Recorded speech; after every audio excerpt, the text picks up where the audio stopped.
Right. Hello, everyone. So we have Graham Oppy, who is a philosopher of religion, who was said by Cameron Bertuzzi to be the person who puts the fear of the absence of God into theists. Um, uh, he has written primarily about philosophy of religion and is one of the world's leading scholars in philosophy of religion. Um, so So there are a few topics that I think that would be interesting to discuss that I haven't heard you talk about very much publicly. So on the Phil Paper survey, you said one of the few views that you accepted was virtue ethics. Do you want to say a little bit about that? Yeah, so I'm actually not sure about the extent to which it's right to say that I accept virtue ethics. I mean, that depends a bit on how you see the connections between consequentialism, deontology, and virtue ethics. My sort of considered view is that our ordinary moral reasoning is kind of a mix of all three of those things. And depending on the circumstances, they're all legitimate ways of reasoning. When philosophers talk about these theories, often in classes, the thing that they're most interested in is trying to argue that one of them is fundamental. So you have these arguments about whether the right's prior to the good or the good's prior to the right, and that's supposed to be a kind of debate that consequentialists and deontologists really care about. My interest in virtue ethics is really a kind of interest in the way in which, when you talk about what makes for human flourishing, one of the things that you're going to talk about is the exercise of various kinds of virtues. And so this might be a bit disappointing to you because it's not always seen as something that's central to thinking about ethics. But I think that kind of question, the question about how to live well, is a very important part of ethical Sure. philosophy.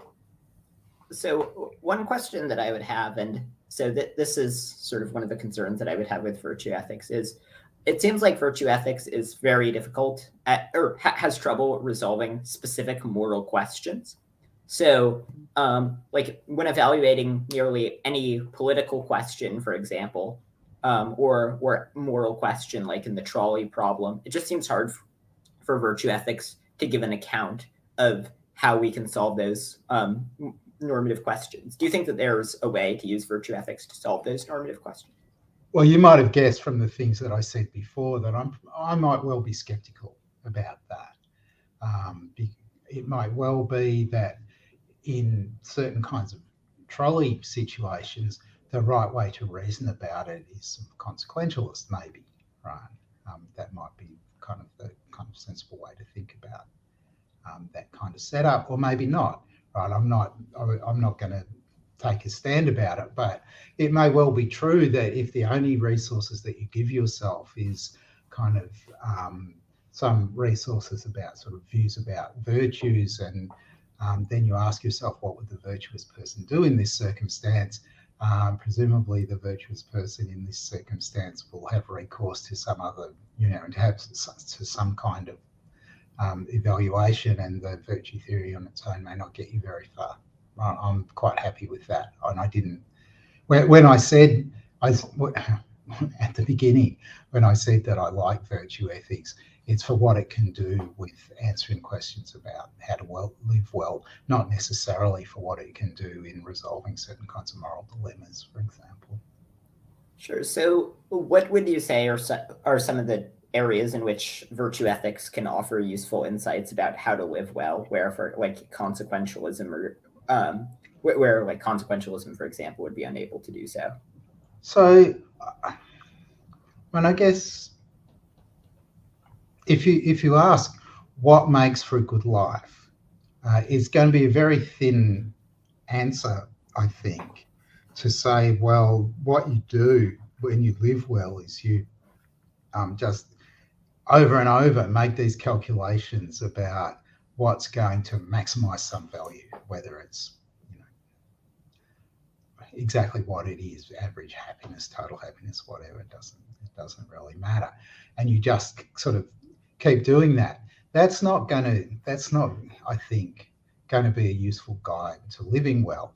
It'll be much more useful if we're going to think about how to live well, to think about the importance of things like friends, family, love, worthwhile projects, worthwhile collaborative projects with other people, and so on. And you may well not get that out of, in any easy way, out of consequentialist calculation. That would be the thought. There's lots of stuff that's clearly important, and maybe you can get it, maybe you can't, but it really doesn't matter, right? This is a bit like kind of worrying about whether, if you can't find foundations for mathematics, the rest of mathematics is okay, right? I mean, I assume that whether or not set theory provides adequate foundations for mathematics, real analysis and complex analysis and all those things are in perfectly good shape, and you can kind of go straight to them without worrying about the sort of what you can derive them from. Okay, so I think that. So, what do you think about something like, I think it was Hare's critical, or like, I'm forgetting the name of it, like critical level consequentialism, where he said that the best way to bring about good consequences will be to sort of decide upon, is to act in accordance with decision-making procedures, which bring about the best consequences overall. And so by doing things like cultivating love and virtues, those are going to be the best way of bringing about the most well-being, rather than just sort of calculating in every individual case. Right. So I guess that's kind of a version of rule consequentialism. I mean, the way that you just described it. That really does go back to the, what we're arguing about here is not what kinds of considerations you use in your ordinary everyday decision making, but rather what we should take as foundational in the philosophy classroom. Can we, from consequentialist starting points, generate the things that we know are the right answers, the things that you mentioned. And I guess that really is a bit like the sort of is set theory foundational for mathematics. It's philosophically interesting, but it's not going to make much difference to the practice of mathematicians generally. Okay. All right. So other sets of questions that I have would relate to, so you're a physicalist about the mind. So I'd be curious as to whether you have thoughts on some of the objections given to physicalism, like, for example, the Mary's room argument. For those who don't know, the Mary's room argument is that if we ask, if the mind is purely physical, then if we imagine a neuroscientist who knows all of the descriptive facts about what it's like to see the color red, then that person, but let's say they were colorblind and were unable to see the color red, that if they stopped being colorblind and began to be able to see the color red, that they would learn nothing new if it's purely a physical thing that can be analyzed purely descriptively. And yet it seems like they would learn something new. So what would you say about cases like that? Right. So there's a bunch of kind of hard cases for physicalist or more broadly naturalist views about the mind. So there's the sort of Chalmers view about the possibility of zombies. There's the Jackson example of Mary, and there are other cases as well. And I guess maybe there are similar things to say about all of them, maybe not. So in the case of Mary and the black and white room, I don't think that Mary gains any propositional knowledge when she leaves the room and sees, a ripe tomato. But what I think she does acquire is a new ability. Right? So before she'd seen the ripe tomato, she didn't have the ability to identify red things just by looking at them, paying attention only to their colour. Right. I mean, given that she's omniscient, of course, she knows the colours of everything. But the way that she identified the colours of things was from her total theory, whereas we can identify the colours of things just by looking at them. And she doesn't have that ability until she's seen a sample of red things. And things that she knows are red, but she doesn't but she doesn't have her ability to identify things, the colours of things, just by looking at them hasn't been activated yet. And that's what I think she acquires when she leaves the room and sees red things for the first time. So there's a sense in which she learns something, but what she learns or what she acquires is an ability. It's not propositional knowledge. That would be, and there are various different ways of that people have tried to run this sort of abilities-based reply. There were various people who responded to Jackson in this kind of way in the decade after he published his paper. And I'm inclined to think that something along those lines is going to be right. Sure. So it seems like what the person who is not a physicalist would say is that while they perhaps don't gain propositional knowledge, they gain sort of experiential knowledge. So there's something about, so even though they knew the physical properties of redness previously, there's something about what it's like for something to be red that they now learn. And so I'm not sure how the account where they gain a new ability to identify red things accounts for this, like it sort of seems like there's some new concept for just what it's like to experience redness that they gain. Right. So I don't think they acquire a new concept, but maybe they acquire, I mean, this comes down to what this ability is, that you can tell just by looking that things are red, right? That's, maybe you want to say that that's a kind of conceptual ability. I don't know, but there's no, I don't think that you can formulate a proposition and say, here's a proposition that Mary didn't know. What seems right is that she's got know-how or something like that she didn't have before, but that's no objection to physicalism. It's not that she was deficient in her knowledge of what you might call the facts. That would be the reply. And this is what the physicalists and their opponents are going to disagree about. Sure. So I guess one way of slightly reformulating the case is, so Mary starts out as being colorblind, or being unable to see the color red. But when she sees a tomato, it has a little it has like a label on it that she can see that says that this thing is red. So she gains the immediate ability to identify that the tomato is red, but she doesn't have the phenomenal, she doesn't have the mental concept of, whether she has a mental concept. But what she can't do, the ability that she acquires, the way that I described it, is she can now tell just by looking at things that they're red. That's all she requires, right?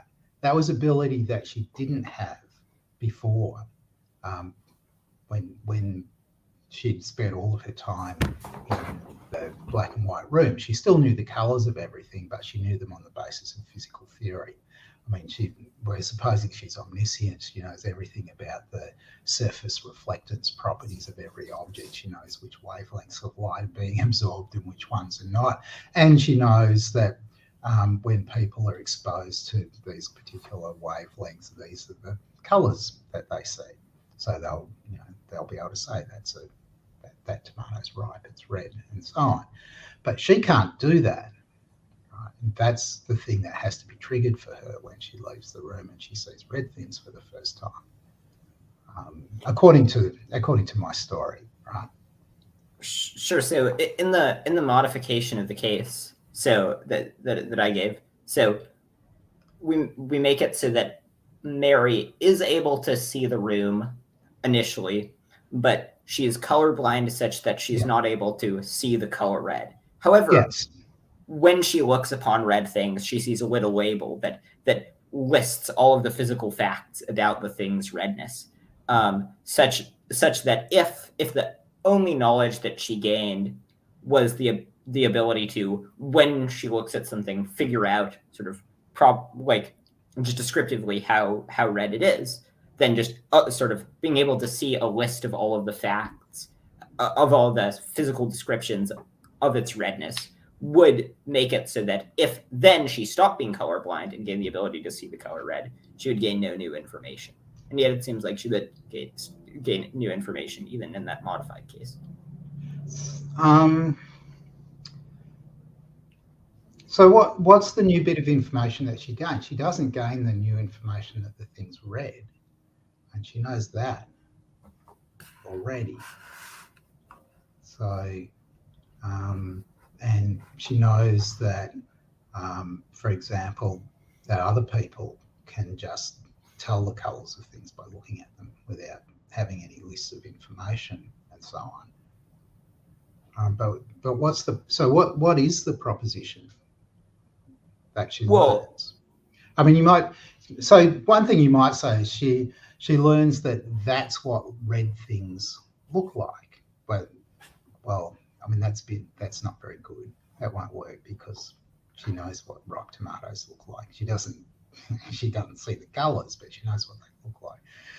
That's what it's like to see red, or something like that is supposed to be. So often the way that people will do it is using kind of demonstrative technique. That's what it's like to see red.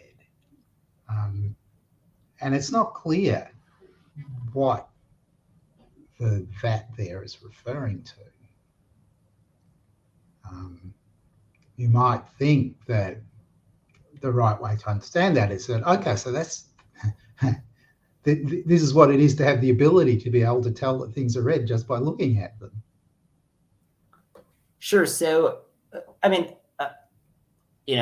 talk and philosophy of mind always gets sort of confusing because, consciousness is a first person phenomena, but it seems like there's some phenomena, there's something that it, and the sort of what Nagel talked about there's something that it's like to see something red that exists over and above just all the physical descriptors of how red things are, which would be the new thing that they learn. And that's it's not propositional, but or it's not clear.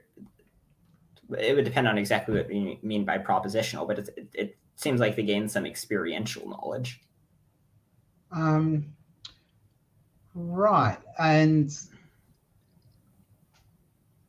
I guess the thing is to try to formulate exactly what the content of this knowledge is in a way that makes it clear that it's different from you're just having acquired this new ability.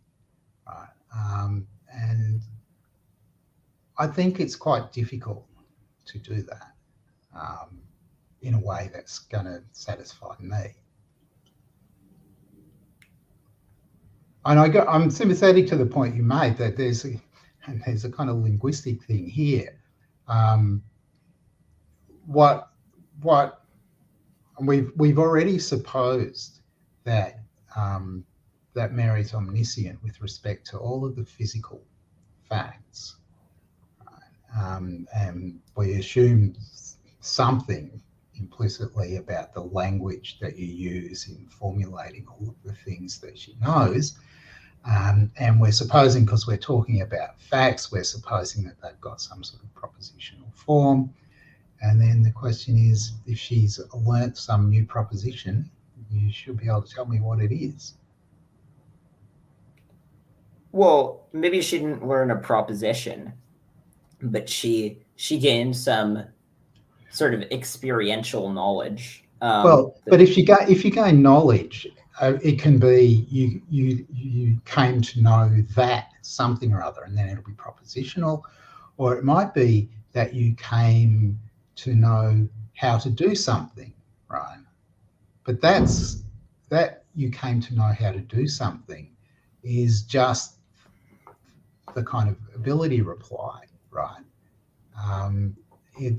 It's not a problem for the physicalist if the physicalist thinks that what happens is that Mary acquires an ability, so long as you can describe it in the way that I did, that she learned how to do something. Sure. So, I mean, one way of formulating it would perhaps be that what they learn is what the subjective experience of seeing redness is like. So it's not clear that why that's going to be a problem for the physicalist. So what we agreed when we agreed that Mary was omniscient was something about knowing all the true propositions. That's all the true propositions that could be formulated,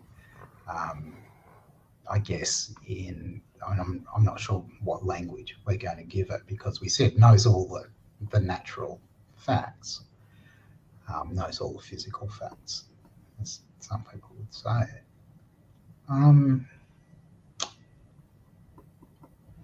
So it's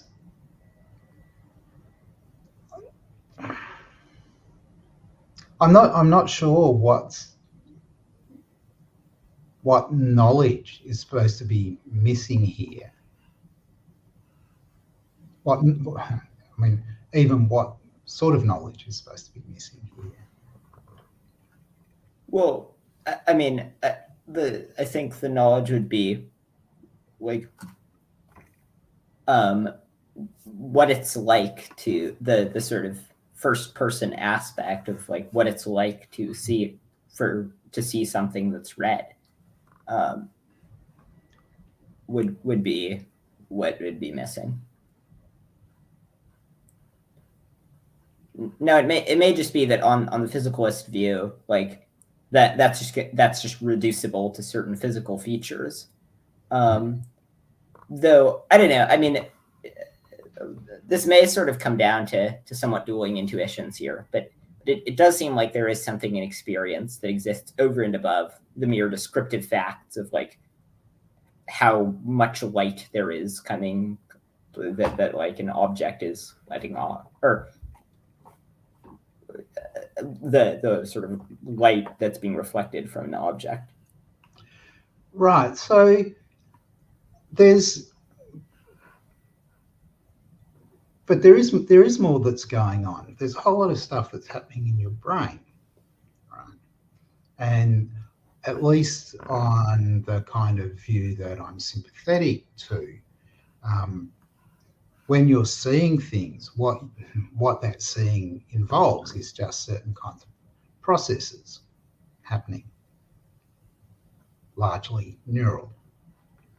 And if you don't have certain sorts of processes going on, then there are certain kinds of experiences that you're not having, because the experiences just are the processes. And so there's no mystery about the fact that pick something else, that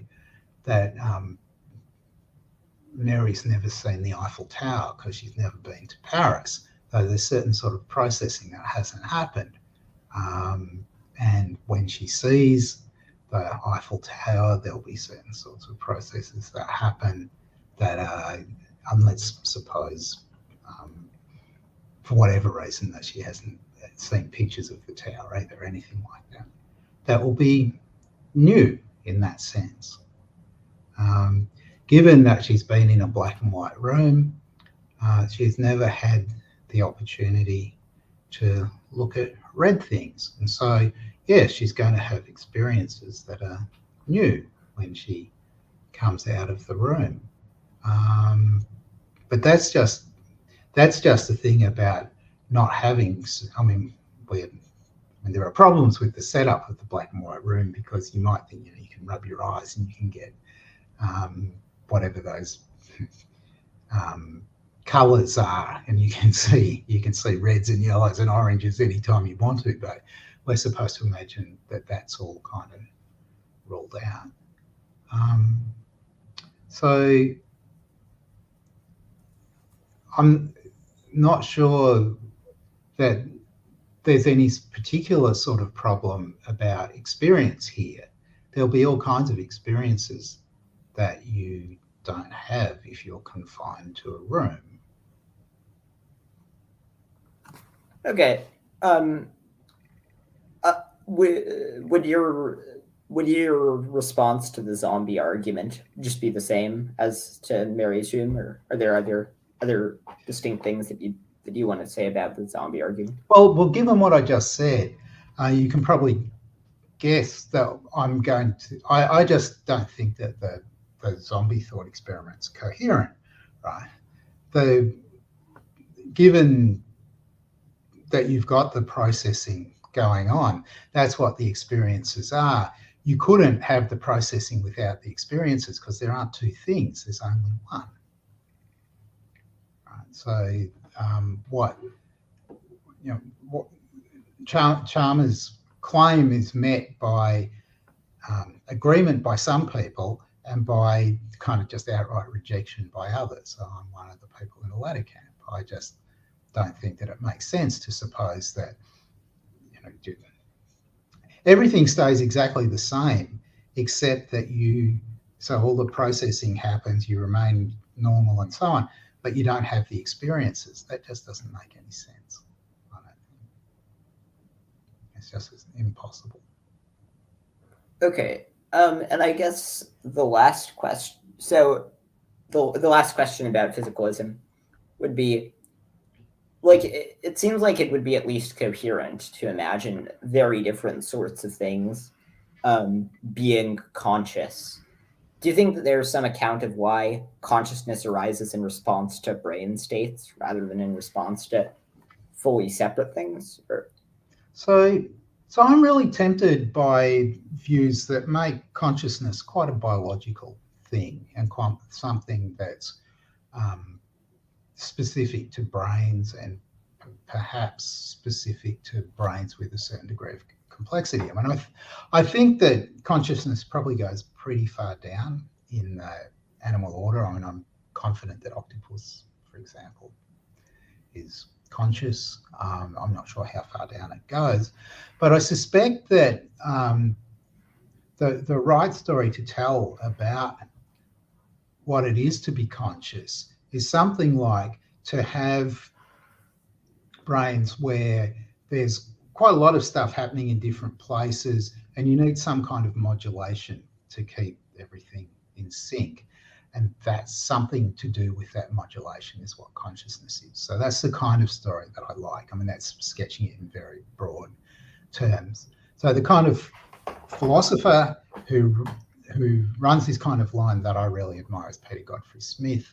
I mean, he has this really interesting stuff on octopuses, but he also has this new stuff on, which is essentially defending something very similar to the kind of view that Smart was defending when he wrote whatever that was, Sensations and Brain Processes. Treating consciousness is really quite a biological thing, at least in us. Now, there's this other question that you raised about, which you might think of as being about multiple realizability, about the possibility that there are things that are really different from us that have consciousness. As far as we know, we haven't discovered anything like that yet. I mean, the things that are conscious are organisms that have a central nervous system and a certain amount of neuronal complexity.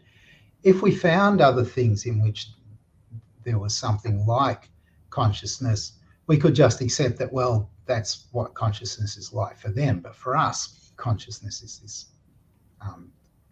this sort of carbon-based biological thing. That's that might sound kind of evasive. I think of that as being a kind of the way that Lewis tried to slip between either you've got to be a type identity theorist or you've got to be token identity theorist.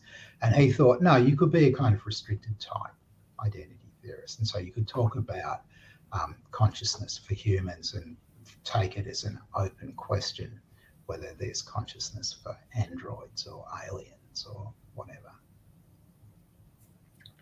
Okay. So another view that you had views on that you expressed in the Phil paper survey that I haven't heard you discuss in previous interviews is that you're a compatibilist. So do you want to say a little bit about why you're a compatibilist rather than adopting, for example, the no? Well, actually, just why you're a compatibilist broadly. So there's something on which recently, I mean, I guess if I was doing the Phil Papers survey again now, I'd probably go for unsure. I mean, you've already remarked on the fact that I kind of like no view about most things. I've always thought that the sort of old-fashioned libertarian views were impossible to defend. That if you thought that what freedom requires is that in the very circumstances in which you're acting, you could have done something else, then that would give you is a kind of arbitrariness, right, in the acting. You did this thing, but there's no explaining why you did this thing rather than something else. And it depends where you want the freedom to come in. So when you make this point about action, some people will say, yeah, but that you chose, in which case you just press the point back to where you made the free choice. And if they have an explanation for that, you push it back further. Ultimately, the kind of libertarian view doesn't, what it gives you isn't you being the source, but rather there's just this indeterminism. So that was now from there you might, on the kind of old way of thinking about it, there were then two options. Either you did without freedom altogether or you're a compatibilist. Now I think it's clear that there's some sense in which we have freedom, right? It seems to me that it's a perfectly good sense of free, that we act freely when we act on our ordinarily acquired beliefs, desires, intentions, and so forth, in the absence of certain kinds of defeating circumstances. So not imprisoned, not drunk, not under duress, etc. And in that sense, we act freely, and we can think of ourselves in that sense as being the source of our actions. You know, we do things because we have the beliefs, desires, intentions, and so on that we do. Right, so now there's a lot more work that has been done recently, which I'm not fully across, on this idea about sort of being the source of your actions. But I'm at least still tempted by the thought that what you're ending up with there is a kind of compatibilism. Sure. So I've always had a bit of trouble understanding the difference between the compatibilist view and the no free will view, beyond sort of whether the remaining deterministic thing that arises in response to desires that emerge in the brain, whether we call that free will or not. But the way, based on some of the things that I read, the way that the sort of definition that seemed to make the most sense was related to whether there's moral responsibility. So the compatibilists think that this means that we still have moral responsibility, and the no free willers think that we don't, that while moral responsibility may be a useful heuristic, ultimately it's ultimately illusory. Under that definition, would you be a compatibilist? Would you hold the view that there's they are sort of desert in that sense? So I don't see any problem for the view that says, you know, if you're the source of your actions, then you're responsible for what you do. So compatibilism is consistent with moral responsibility. There was one thing I wanted to say in connection with what you said. I'm not committed to determinism. Compatibilist just thinks that you could have freedom even if there were determinism. Whereas I'm inclined to think that probably there's quantum indeterminacy in the world and there are quantum amplifiers, so that indeterminacy can sort of amplify up. So suppose I've got, just to illustrate what I've got in mind, suppose I've got a Geiger counter, and what I do is I know what the base rate in my area is, and I've got to make a decision. So I say, okay, in 30 seconds, if I get fewer than the average number of clicks, I'll do A, and if I get more than the kind of average number of background clicks, I'll do B. And I use this thing to determine my actions, right? My actions are not determined by the distant past. My actions, assuming that there's quantum indeterminacy, my actions are indeterministic from the point of view of yesterday or an hour ago. Nobody could predict what I was going to do, and there was nothing that determined what I was going to do. So it's not. Sure. So do you take the view that there's sort of that there's desert in an ultimate sense, where the notion of free will that exists is such that that people can be more or less deserving of particular things, or do you not have a view on that, or do you take the opposite view? So if we're thinking of what that people deserve as things like praise and blame, then I'm quite happy to say that people should be praised or blamed for what they do, and what they do freely, so long as they're acting on their normally acquired beliefs and desires in the absence of defeating circumstances of one kind or another. So I'm not sure about the word ultimate, some ultimate sense, but in a sort of straightforward sense, yes, people do deserve praise and blame for what they do. Sure. So I guess, so like someone who, for example, someone who's just like a strict like hedonic act utilitarian can also give some account of desert and can give some account of praise and blame, wherein they say that it makes sense to praise people for doing things because we expect that if we praise them for doing these particular sets of things, they're more likely to do good things in the future. And if we blame them for that, then they're more likely to do bad things in the future. So that's, I think, the more narrow sense of desert, where desert makes sense sort of instrumentally, but it's only as a means to deter and to incentivize things. But then there's sort of a broader notion which says that like from a normative perspective, some people are more deserving of things than other people, such that you could benefit a less moral person a little bit, or benefit a more moral person a smaller amount. You should benefit the more moral person a smaller amount. Do you take a view on the second kind of desert?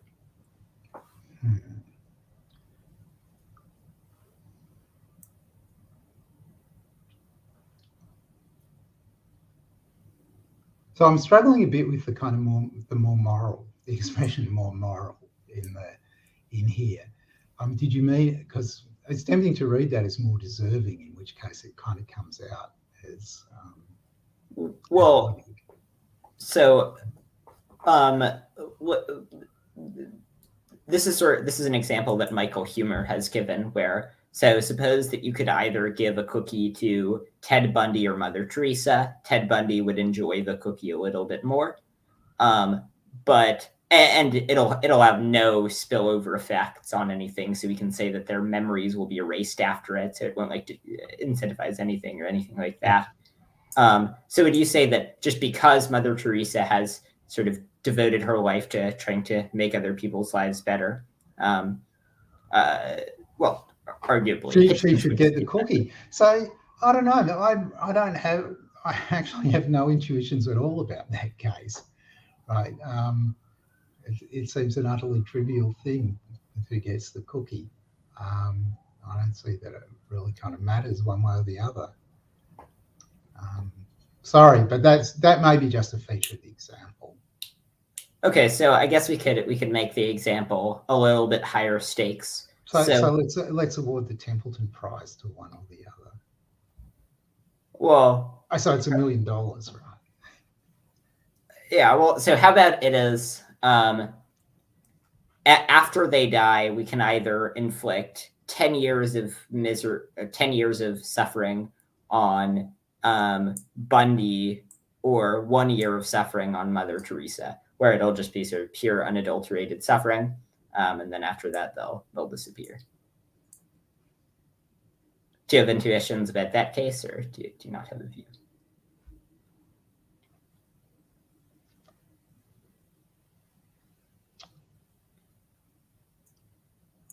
Yeah, I'm struggling with the maths on that one. I know both pretty awful people, so.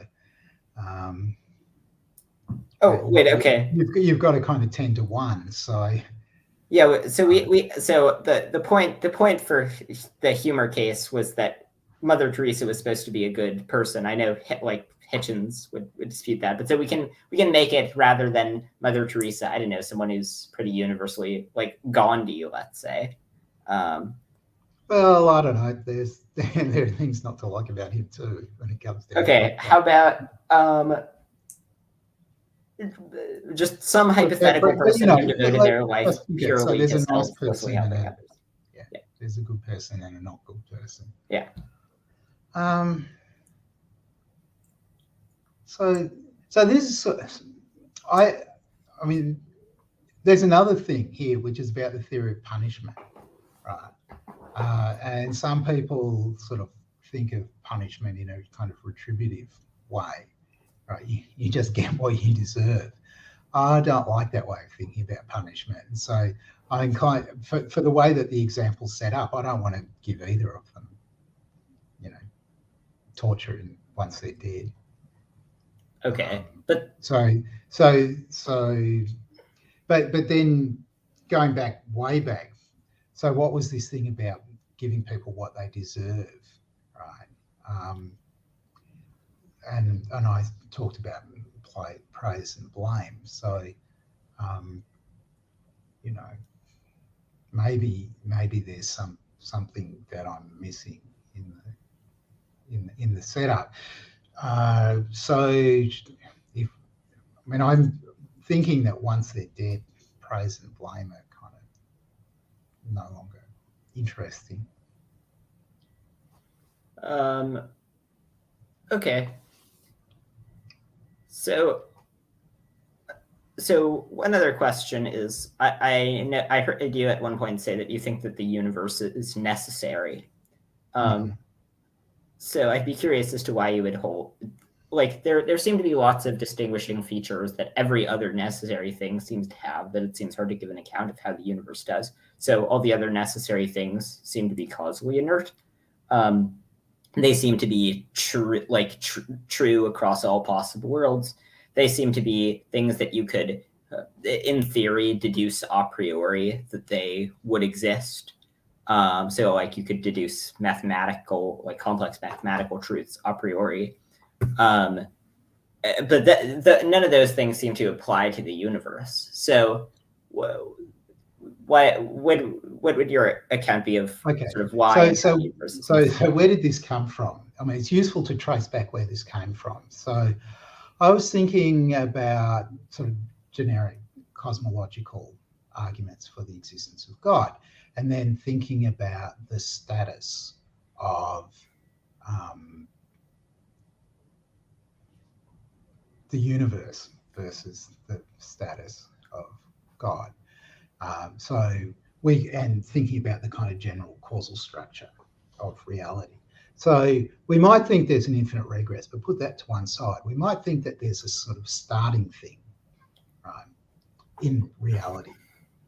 And then we might think that that thing's necessary, or we might think that it's sort of contingent, or we might think that it somehow the origin involves something that's necessary, but it's got contingent features, right? So sort of just absolutely necessary with contingent features, or entirely contingent.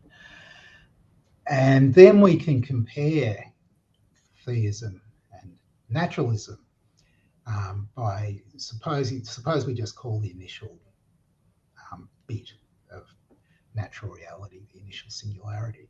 Then we can think about the relative virtues of supposing that the initial thing, whether it's God or the initial singularity, is necessary with contingent features or entirely contingent. And I argue that however you slice this up, naturalism looks like a better bet than God, right? So it's no worse to think that the initial state is just necessary than it is to think that God's necessary. It's no worse to think that the initial state is necessary but with some contingent features than it is to think that God's necessary with some contingent features, and so on. And so my argument was that kind of no matter how we resolve this question, it's not the case that the cosmological argument gives you a reason to believe in God, right? Because the competing naturalistic view is better.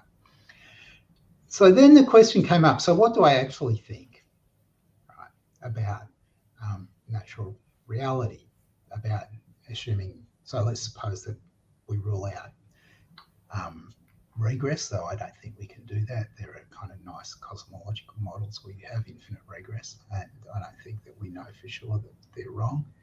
But suppose we forget about that and just suppose that there is an initial thing. Well, there is something attractive about the view that the origin's necessary.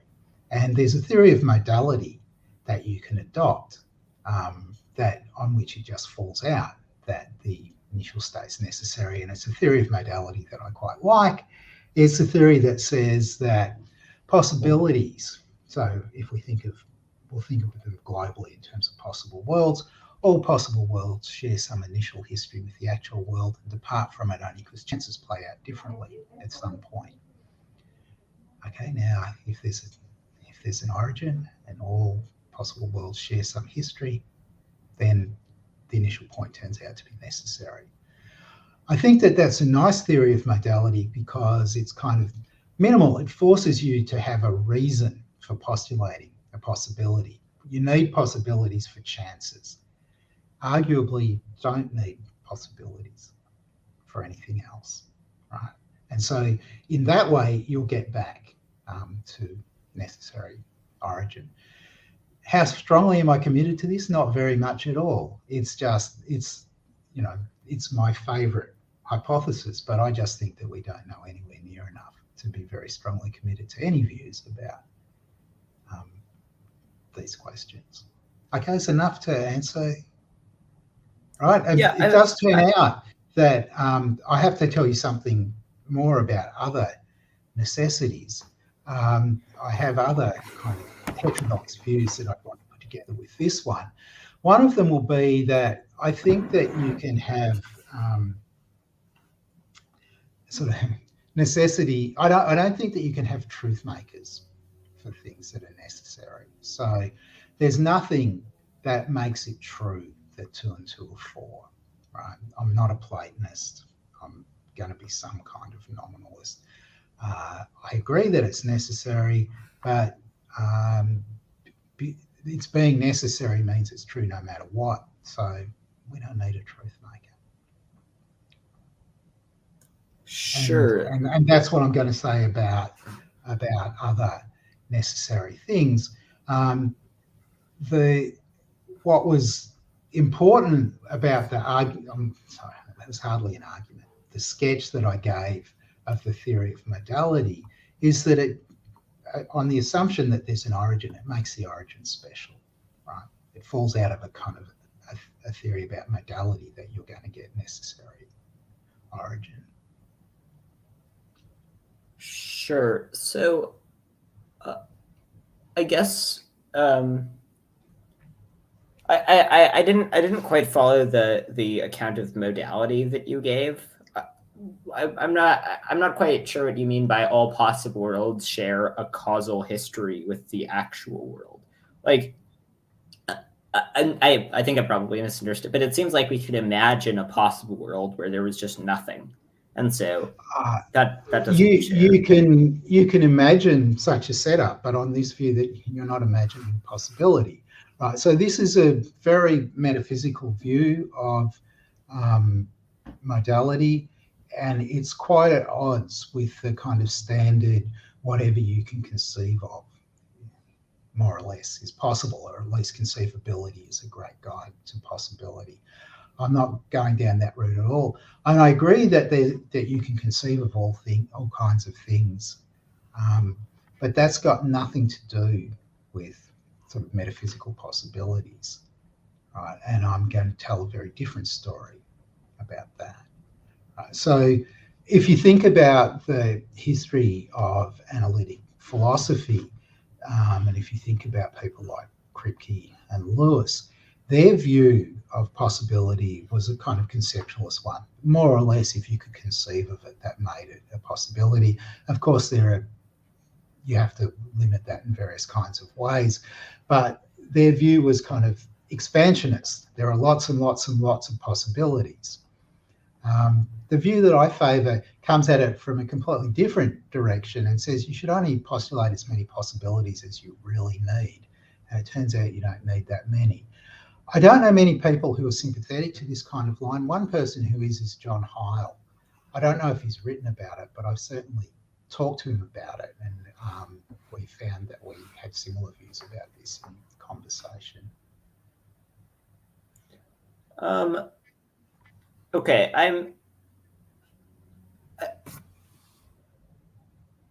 so, like, to the extent that a world is that a world like that does not share a causal story with our world, so like a world with just radically different laws of physics, let's say.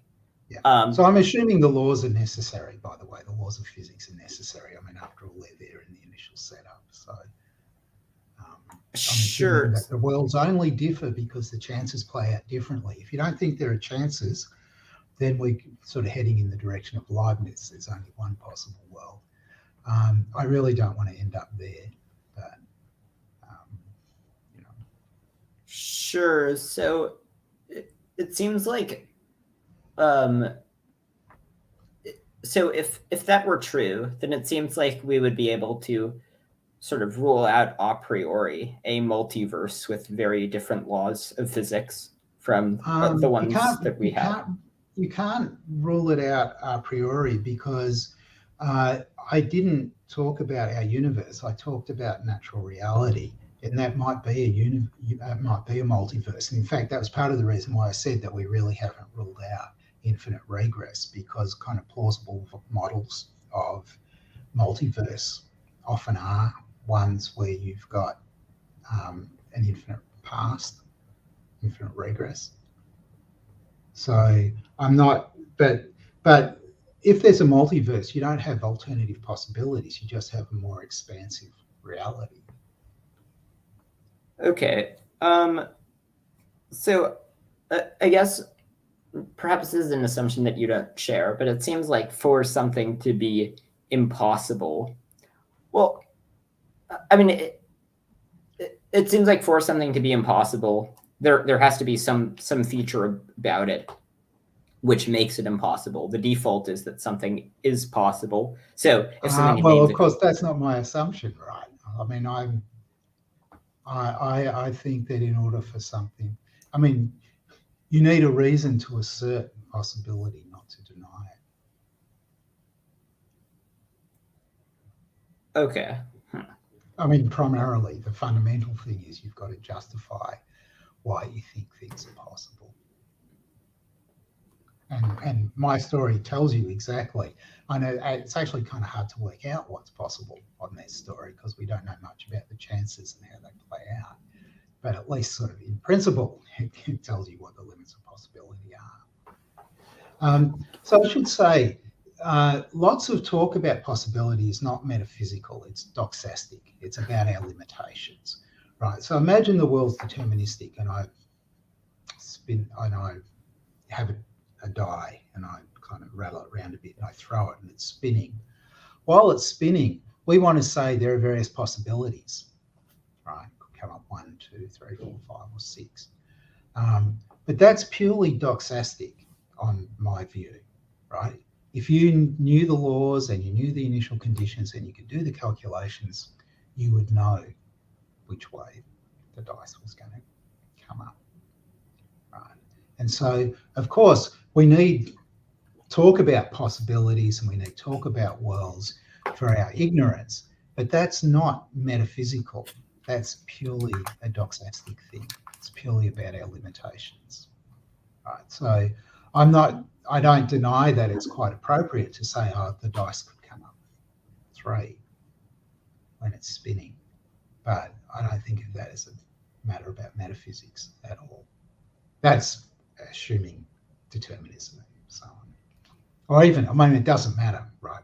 We're just ignorant enough that if you're going to start making guesses, you're going to assume equal likelihoods for all 6 sides of the die, assuming we don't have evidence that it's loaded in some way. But that's not, those possibilities that we're talking about there are not metaphysical. It's just a way of coping with our ignorance. Sure. So I guess one question. So it seems like, to the extent that a world is impossible metaphysically, that means that we can sort of reject thought experiments that appeal to it. Well, indeed. Way back at the beginning, when you asked me about Jackson's Mary, I want to say it's impossible, right? I want to say that zombies are impossible and so on. But I'm not so committed to any of this that I'm really going to will it out and suppose that it's a great objection. But that is what I think, right? When I sort of, toes to the fire, I'm going to stick to the view that I think is the best view. That is exactly what I'm going to say, right? Jackson's thought experiment is impossible. Nothing. There could not be an omniscient person for all kinds of reasons. If you think about what the actual world's like, and then you imagine quantum chances going different, you're never going to end up with anyone who's close to omniscient, right? So the thought experiment really was impossible. Sure. So would you use that to object to other thought so like? Yeah, so I would, but again, I'll qualify it, right? I mean, the view about modality is hugely controversial. And on other views, like if you take the more familiar kind of Lewis Kripke style approach, then you're not going to end up saying that the thought experiment's impossible, right? And so it's just, here's a line you could take. That's all I'm prepared to say. I'm not going to insist that other people follow me down the rabbit holes I've fallen down. Okay, so I heard you say that you think that there are that there are sort of no like super compelling arguments for or against theism, but theism just does worse in terms of theoretical virtues. Mm-hmm. So, for example, with the problem of evil, do you think that the problem of evil should lower our credence in theism? Okay, so I'm not sure, starting kind of high up, that we really can talk in any sensible way about the credence that we give to things like atheism and theism, but let's put that to one side. Evil raises different kinds of challenges for theists. And one kind of view that you might kind of try to construct is that there's a set of claims, including some claim about evil, and theists are committed to all of these claims, but they're jointly inconsistent. Right? That's the kind of thought behind logical arguments from evil. I don't know of any successful argument of that kind. I can't see any way to absolutely rule out there being a successful argument of that sort at some point in the future, but I wouldn't be holding my breath, right? There's no evidence there is an inconsistency of that kind that's just going to affect theistic worldviews. And probably we need to put some constraints about the theistic worldviews. So let's make them kind of Abrahamic, so that God's good and there's an omniscient and very powerful, very wise, and so on. So there's at least some grounds for thinking that maybe there might be an inconsistency there. So I've argued what I just said, right? None of the arguments we've got of this kind so far work. It's an open question, but we've got no reason to think that theism is going to be shot down by that. The other kind of consideration is this. There's a whole lot of explanatory stuff in any decent worldview. So competing worldviews have explanations for all kinds of things, and they incur costs for the explanations that they give. You postulate stuff in order to explain some phenomenon. The stuff you've postulated is all costs from the point of view of your worldview, and ideally, what you're trying to do is manage the trade-off between postulating stuff and explaining as much stuff as possible. Postulate less, explain more are the two things that you want to do. So you want to reach some sort of sweet spot. Theists sometimes have trouble explaining evils or amounts of evils or kinds of evils in the world. In particular, they may well postulate things that naturalists don't have to postulate in order to account for the evils. And in that way, evil might make some contribution in the overall weighting, when we're trying to work out which is the better worldview. The fact that, you've got to postulate fallen evils in order to explain fallen angels in order to explain natural evil, that would be a cost, right? Naturalists don't need the fallen angels in order to explain the evils. They don't need to postulate anything that theists don't already believe in. Right? So in that way, evil might make a difference, but that just depends on the details, because there's lots and lots of different ways that theists might try to explain why there's evil at all, why there's the amount of evil that there is, why there are horrendous evils, and so on. And you need to consider the details if you're thinking about a particular theistic theory against a particular naturalistic theory. So let's say that a theist just adopts skeptical theism. Mm-hmm. Would you say that in that, where they say there's some explanation out there that we don't know what it is, would you say in that case that evil would count against their theory? So it's not just that they don't know what the explanation is, it's that there are some greater goods that justify the Holocaust, but they don't know what those greater goods are. Right, so they're committed to there are these unknown goods.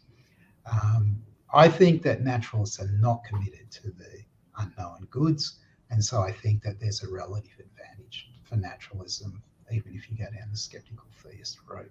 It's not, the point here is that I'm not really interested in making an argument that's going to defeat theists. And people who run evidential arguments sometimes do think that the argument that they're putting up is kind of really weighty objection to theism, and they think that skeptical theists are somehow doing something wrong when they argue as they do. What I'm arguing here is just that the skeptical theists are still paying a price relative to naturalists. And from the naturalist point of view, why would you want more than that? Sure. So I would agree that that's certainly one cost of the problem of evil that it imposes on theism, that it makes it so that they have to postulate more entities, or principles or whatever. They have to there's complexities that get into the worldview somewhere, ideology, ontology, principles somewhere. Right. So I guess but it also seems like there's a sense in which over and above that, it still reduces the probability of theism. And so it seems like it's perfectly reasonable to say that even if you postulate, take the fallen angels, the Odyssey, So I mean, it's not a serious one, but it's useful just to illustrate the point. yeah, so one problem with it is that it requires postulating that there are falling angels. But another problem with it is that it also seems like even if there are fallen angels, like the probability of all of the evils being able to be explained if there are fallen angels is certainly not one. Even if you postulate the additional entity, it still seems like the entity doesn't necessarily make theism expected. So if you tell the right story about the fallen angels, surely that it will make the evil expected. And with a high degree of probability, if you equip the fallen angels with sufficient powers and you have some story about why God doesn't intervene to stop them, you have some high probability for God's not intervening to stop them either, something like that. I don't see why you can't. And in fact, then just make the probabilities big enough. I mean, you don't have to make them certainties, but just make them big enough and you'll have an explanation, high degree of likelihood of getting the Holocaust or whatever. It seems to me that you can do that if you're a theist and you're kind of responding to what you just said.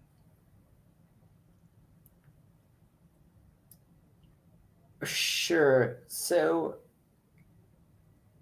I mean, so I think that I mean, so maybe we should move away from the problem of angels theodicy, because that one's silly and no one ever is convinced of that theodicy. But like in the case of the free will theodicy, where it says that there's libertarian free will, like it seems I think that there are good philosophical arguments for why, even if there is libertarian free will, even if God has some desire to give us libertarian free will, the odds of there being the odds of there being all the horrendous evil, especially like natural evil, for example, are pretty low. So I'm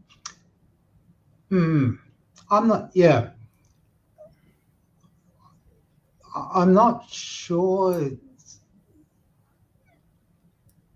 whether naturalists will want to push too much in the direction in that direction, sort of making the odds conditional on having libertarian free will. The probability is fairly low. Or maybe it depends a little bit on whether you think that it's kind of consistent with naturalism that we have libertarian free will. Because then you'd have the same problem, right? That just sort of given the libertarian free will, the naturalist is going to have a similar problem telling a story about why there's so much moral evil in the world, and forget about the natural evil for a minute. Sure. So I think it wouldn't be.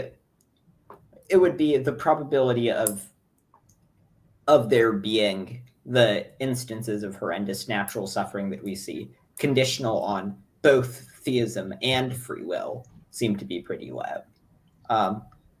While on atheism, where regardless of whether we sort of stipulate free will or not, they seem to be much higher.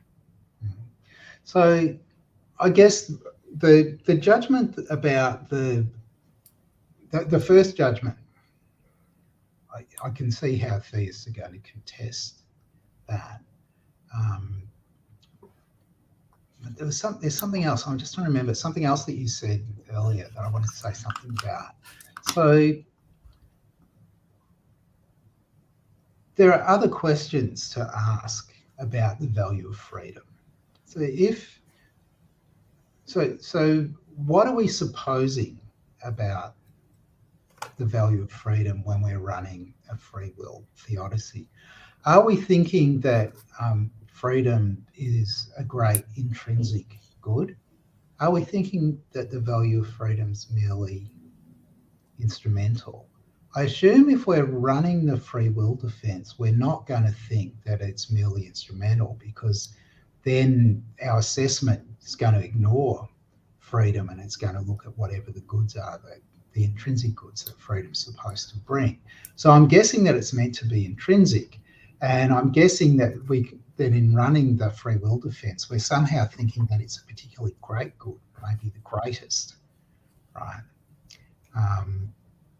But then it's sort of implausible that the world would be the way it is, because I can make a world, I can imagine God's not really constrained in any ways, making a world in which there's much more choosing going on than there is in this life, in this world. And that would have to be a better world if the sort of, the kind of trumping intrinsic good was freedom. Right? So just imagine a world where there's lots and lots of creatures and they just have to make choices all the time between chocolate and vanilla, for example, right? Over and over and over again, endlessly, right? And that would just bump up what's supposed to be the great intrinsic good way beyond this life and get rid of all of the bad consequences.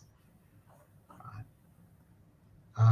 So it doesn't look as though that story is going to hold together. That's how it feels to me, anyway.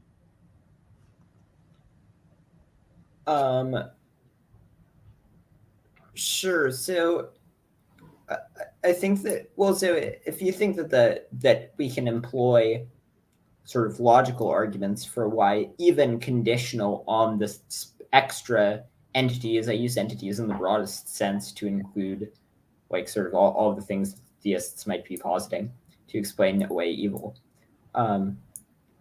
It seems like to the extent that we can make logical arguments for why the probability of there being horrendous suffering, even conditional on those things, is relatively low, then that would give us that would mean that the evidential problem of evil has at least some force beyond just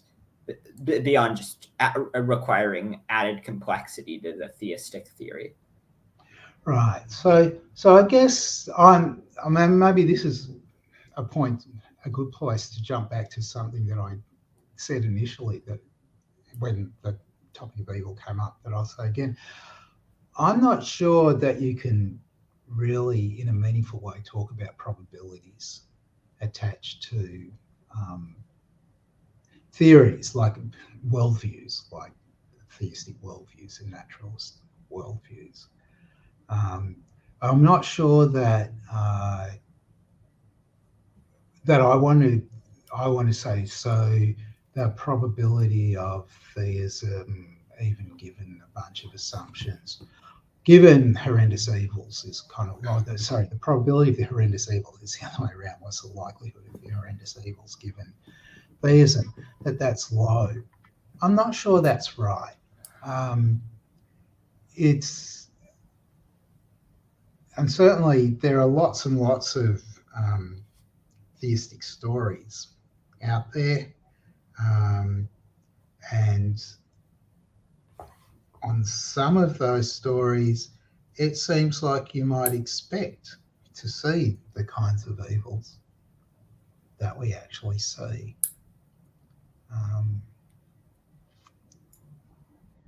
So I guess I'd be curious, what are some of the stories that you think are able to provide a decent explanation of evil?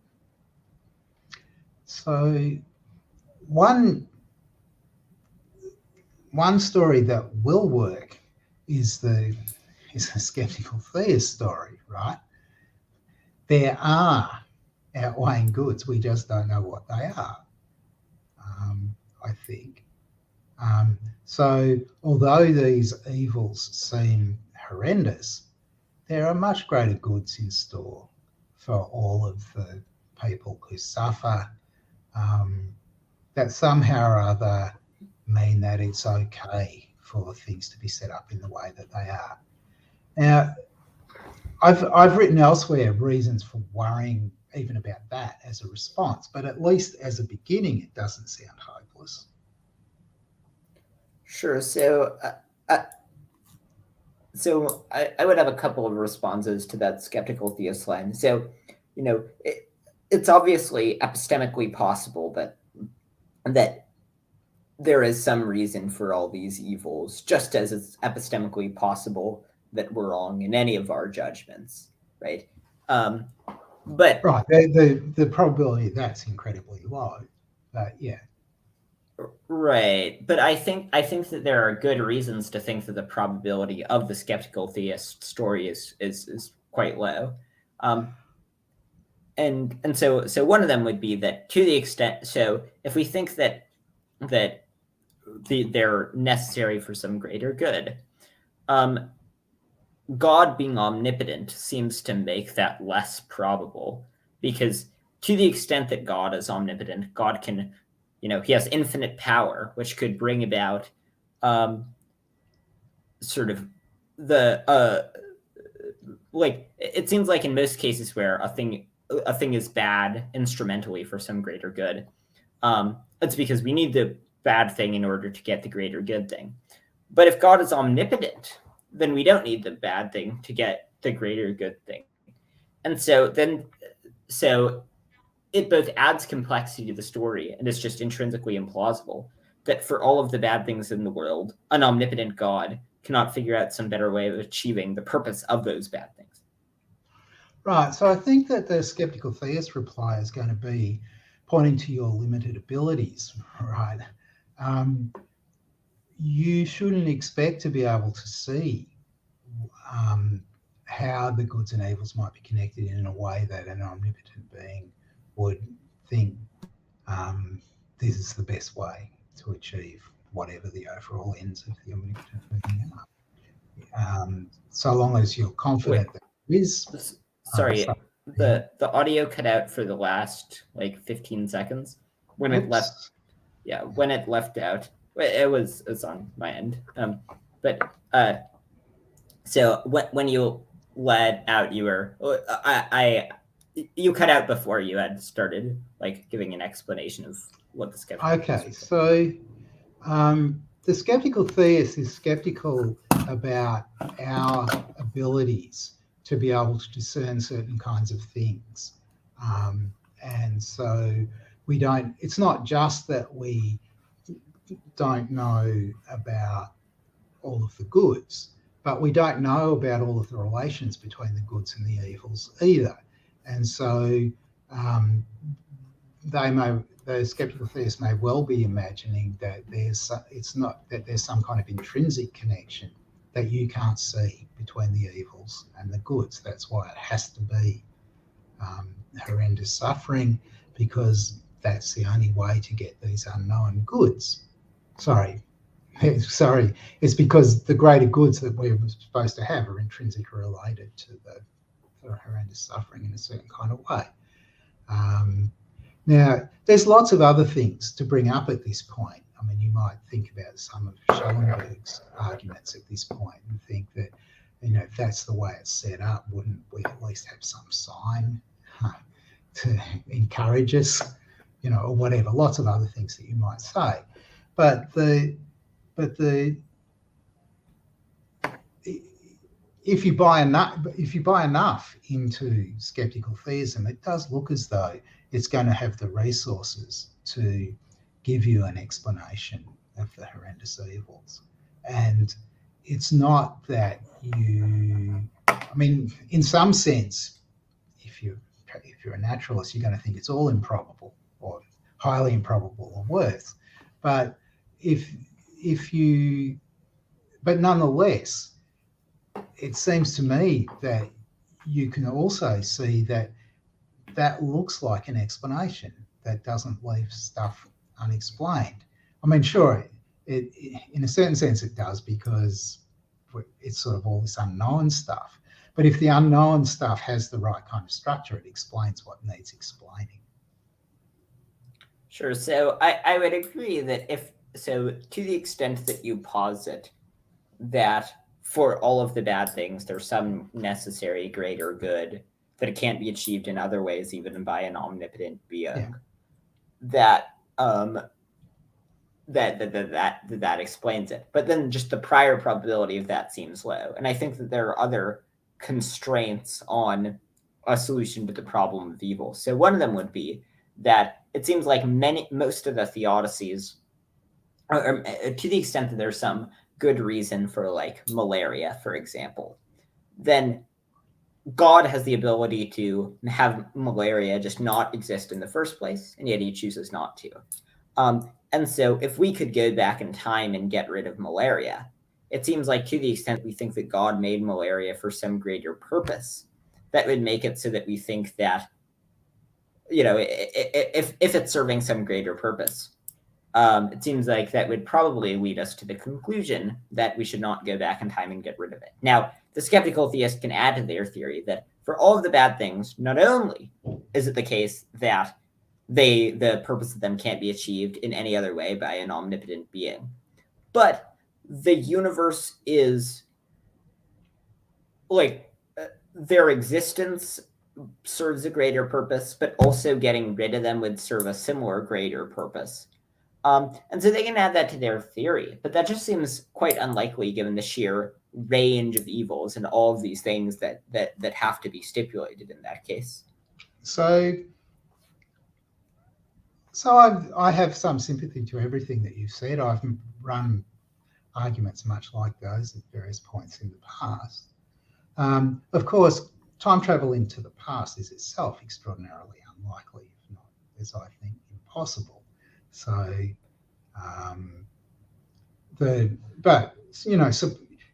you could run the argument now, right? Suppose the Gates Foundation has enough money that we can be very confident if they spend it in the right way, malaria will be eradicated from the planet. Should we think that we are doing something that's really sort of frustrating God's purposes if we get rid of malaria? Well, surely not. Surely we shouldn't think of that as a reason not to eradicate malaria. But I guess theists will say, but God's a much more. I mean, think.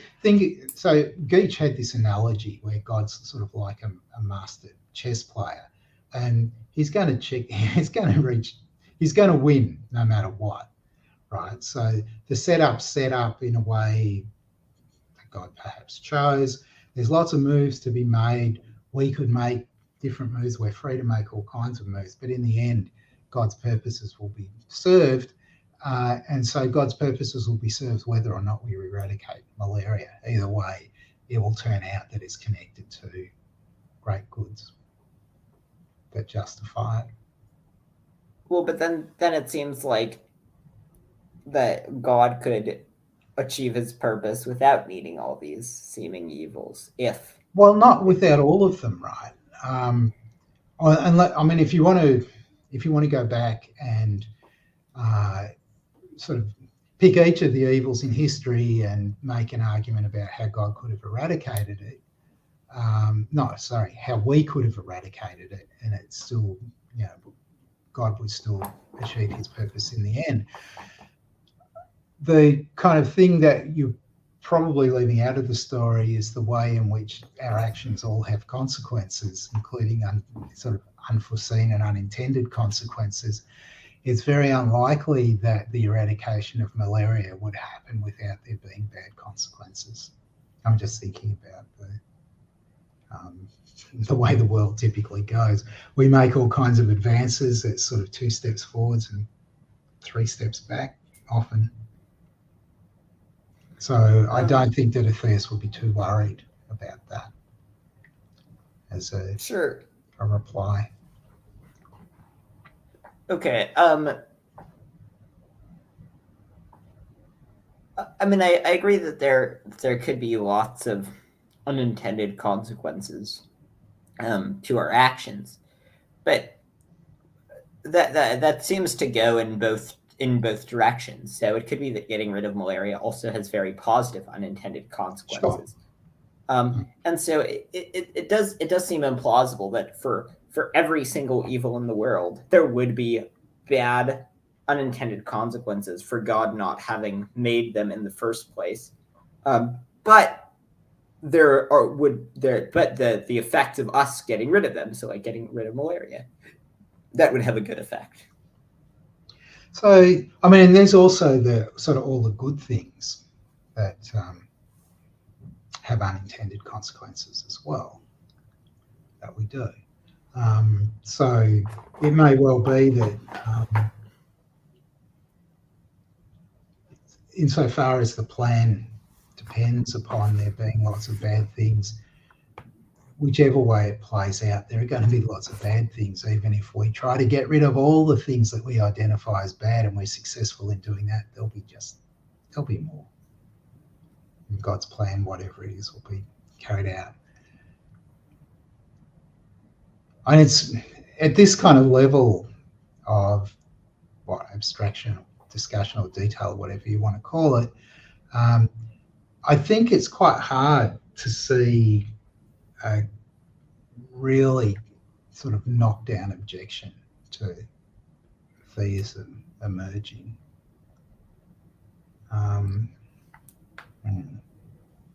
Okay.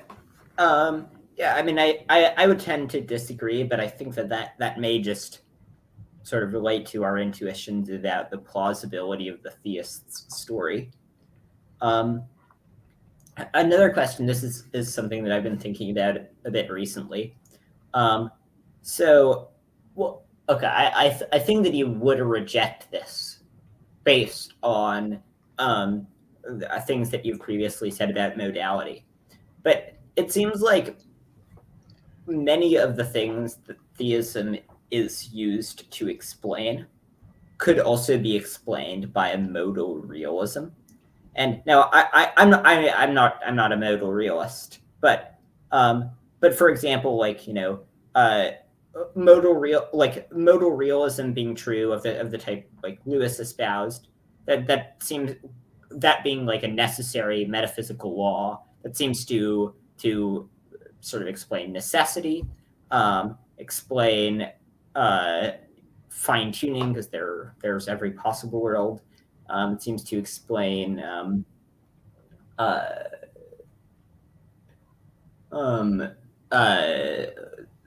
like the kalam with things beginning to with things beginning to exist, etc. I'd be curious as to if you would have any thoughts on that. And it also seems to be sort of similar in simplicity to theism, in that it posits sort of a fundamental force that starts out as being kind of simple-ish, but from it you get a very complex thing from it. But the starting assumption is arguably simple. So, I mean, on Lewis's own telling of his plurality of worlds, there are lots of gods. There just aren't any in the actual world. Could there be a necessarily existing God? Could you graft that onto, obviously not Lewis's own story, because he counted himself as an atheist, meaning he thought there were no actual gods. Maybe you could. Should he have thought that there were worlds with gods in them? Well, his wife didn't think so. So she thought that he made a mistake, that he was being too concessionary to his theistic friends. So this is what Steffi argued in a paper at the Australasian Association of Philosophy about a decade ago. He was being too concessionary to his theistic friends, and he should have insisted that there were no gods in any of the worlds. On the question about what you can get out of modal realism, it would be unsurprising, I think, given what most people view as the extravagance of the resource, if you couldn't explain almost everything from from Lewis's standpoint, explain everything about the actual world from it. Because presumably everything that happens is actual. So sorry, everything actual is possible. So everything that I'll stop. Sure. So one other question I would have. So you seem to be quite committed to the idea that atheism is simpler than theism. So what would you say about the sort of like divine simplicity type objection? Right. So I guess I'm not going to measure the simplicity of atheism, because I think of that as just a denial of theism. But I think of naturalism as definitely being simpler than theism, because I'm thinking of theists as being, so my target here is the theists who think that God made natural reality, right? So it's simpler to think that there's just natural reality rather than to think that there's natural reality plus God. The divine simplicity thing is tricky because there's a whole lot of stuff that you need in order to make the hypothesis of divine simplicity. You have to postulate a lot of things. And the naturalist doesn't need to postulate any of that stuff. So the divine simplicity actually, even if you thought, look, the contest is between thinking that there's natural reality and thinking that there's natural reality plus this completely simple thing, right? It's still a more complicated view. Even if you don't worry about the fact that actually, so who was it? Christopher Hughes wrote this book called A Complex Theory of a Simple God. Even though the doctrine of divine simplicity brings a huge amount of, for example, ideological complexity and theoretical complexity along with it, as well as a kind of dependence on a bunch of sort of underlying metaphysical assumptions that you might choose not to share. Okay. One other view that I'd be curious to hear, or one other question that I'd be curious to hear your views on. Do you have any views on the moral realism versus anti-realism dispute? So, given what I said about mathematics, before, I mean, I'm kind of attracted to views where you have objectivity without objects. So you don't need truth makers for necessary truths. I'm not unhappy with the idea that there are some necessary moral truths. I don't know what the fundamental moral truths are, but I think of a principle like this one, that it's wrong to torture human infants for pleasure. I think that's just true. I think it's true because I think it's necessarily true. I don't think that there's a kind of ontology that goes along with this. Now, you might not, sorry, now I said that's what I think. That's kind of too strong. It's a view I like. But, you know, if it turned out that there was some way of telling some sort of reductive naturalist story about morality that didn't have much by way of commitments in it, that might be better, right? But I'm quite happy, at least for the kind of purposes of comparing theism and naturalism, to go along with the idea that there are some necessary moral truths. Yeah, being a hedonic utilitarian, one unfortunate side effect of when I'm arguing about moral realism is that when I say that it seems like it's wrong to torture infants for fun, I have to add a caveat, unless it's enough fun to counteract the suffering, which other views don't have to do.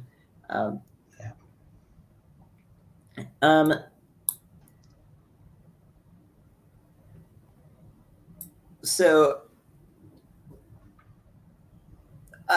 So I heard your debate with Craig about the argument from the success of mathematics. Yeah. Do you want to sort of summarize your lay out your response to the argument about the effectiveness of mathematics? This will take some doing. So a lot of what we discussed was about a lot of the discussion in that video is about whether mathematics really is reasonably effective in any sense. So I'm kind of skeptical about that. And one reason you can guess, right, there's this fit between mathematics and the description of physical reality. But given what I think is the range of possible ways that physical reality could have been, it's impossible that mathematics wasn't fit to describe it, right? So that was sort of one kind of consideration that eventually came up in the talk. I also thought that there are kind of internal problems with Craig's own view about why it is that there's this fit between mathematics and physical reality. But probably I won't be able to reconstruct them right now. Okay. One thought that I had when watching the debate that I'd be curious as to what you would think about this was that it seems like on Craig's view, to the extent that he's counting the success of certain types of mathematics to count in favor of theism, then it seems like conversely, the lack of applicability of other types of mathematics, for which, if they were applicable, they would generate the same type of wonder that Craig described of when we look at the mathematics of the physical world, would seem to count against theism. And so the fact that there are just lots of forms of pure math that don't seem to have practical uses, and that are not applicable to the physical world, would seem to count against theism. Is that because you're thinking that if you spin out enough forms of pure maths, you're bound to have some that are applicable? Because I think Craig would probably reject that. He would think that it's, no matter how much you sort of spun out forms of pure mathematics, it was going to be remarkable if any of them were kind of fit for the purposes of, doing fundamental physics. No, what I was saying was that to the extent that Craig's view is that the success of mathematics of certain varieties counts in favor of theism, then it's given that it's that its success and that it applies to the real world counts in favor of theism, then for other types of mathematics that are not applicable to the real world, those would seem to count against theism, given that it seems like if God wanted to make mathematics applicable to the real world, and you think that God would have that motive such that you're counting it as a success of theism when types of math do apply, then when other types of math that you would expect to apply if you thought that God wanted math to apply to the real world just have no applicability, then that would seem to conversely count against theism. So I guess that I can imagine a theist just saying, well, God wanted different things for different parts of mathematics. He wants some bits to be amusing and some bits to be useful to science and so on. So then you couldn't really infer anything from the bits that are merely amusing. They wouldn't count against theism. They just indicate some other purposes that God had for mathematics. It's not like mathematics has to be uniform. I mean, there is this thing I got told when I did an undergraduate maths degree, that I got told by one of my maths lecturers. I mean, I guess this was a kind of standard story that maths lecturers told about this person, I forget their name, who discovered this bit of pure mathematics, and were immensely proud of the fact that it had absolutely no way of being applied to the real world, and then was immensely disappointed late in life when someone found a way of applying it. And so there is another worry here, which is that all of the maths will ultimately be applicable in one way or another to the real world. It's just that we haven't discovered the applications yet. Yeah. So I agree that both of those are views that they could take, but but both of those seem to be costs. So costs of the view. So I'll start with the second one first. Like, it seems like a priori, if we just had no belief in God, it would be surprising if for all or most of the types of math that don't have a use, that they turned out to be useful. And so the fact that theism is committed to that controversial view about the applicability of all of the new, cool, interesting mathematics that we're doing would seem to count. It would seem to count against theism, because it means that theism has this extra implication that would be surprising if we didn't think theism was correct. I could address the first point, or if you want to say something about that, then no, you can go on the other point. Yeah, and on the first point, so it's possible that God, has that God wants to make some of the math purely theoretical, some of the math applicable to the real world, but that doesn't seem to be a very good explanation, given that, like, it seems equally plausible that God wouldn't want any of the math to apply to the real world, or that God would want all the math to apply to the real world. It seems hard to give an account of where sort of specific contours of the math that are learned for like it seems like a priori, if we were just guessing of like, okay, God's going to make a universe, how applicable do we expect this math to be to the real world? It doesn't seem clear that God would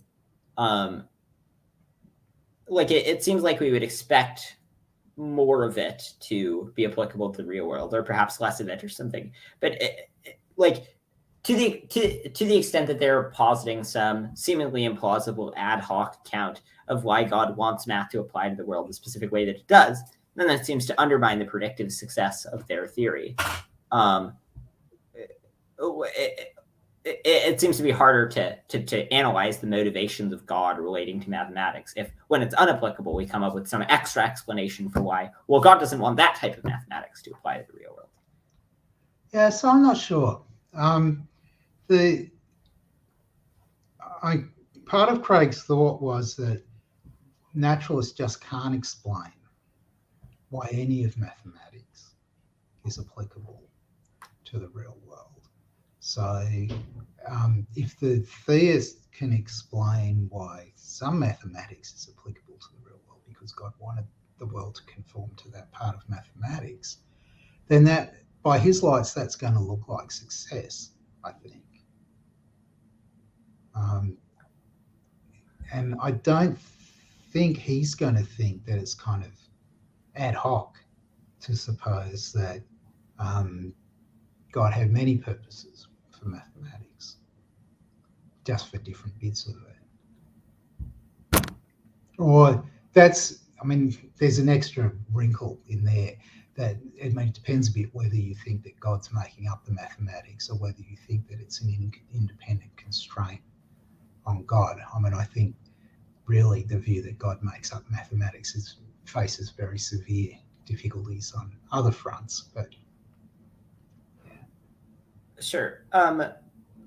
One other topic that you've written about quite a bit. I was pleased to when I looked up the Stanford Encyclopedia of Philosophy page about modal ontological arguments, about ontological arguments. Yeah, it's written by you.